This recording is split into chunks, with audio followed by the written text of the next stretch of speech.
the scary thing is like we've had this conversation before, and I ran into someone the other day that I had taught with, and I was just sitting there having that conversation. I was like, man, this is crazy.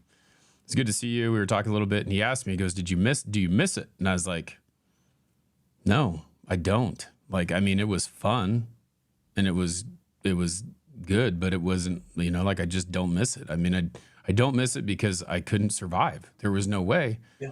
And I didn't love it enough to sit there and make, $42,000 a year and just barely scrape by. And so, which I will tell you, making more money doesn't really fix that, because you still just you spend up. You got to be smart about it. You spend up to what it is, and you're barely scraping by at a higher level.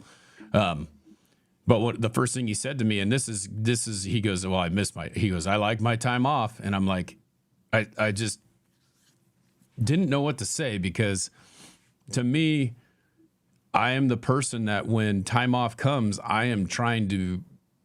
Like, I'm still want to be working. Like, I still have to be thinking. I still have to be doing something. Time off isn't, you go on vacation and everything. That's completely different. But like when you have a whole summer off, and that was one of my biggest problems. It's like, I could have gone and got a summer job, but then I would have to send my kids to daycare. So like, it's kind of like it's that we couldn't afford to send our kids to daycare. It wasn't worth it for me to work a summer job because it would cost me just as much to send them to daycare. And I just sat there and I went back and forth in my head. I'm like, the time off didn't even ever play into my mind.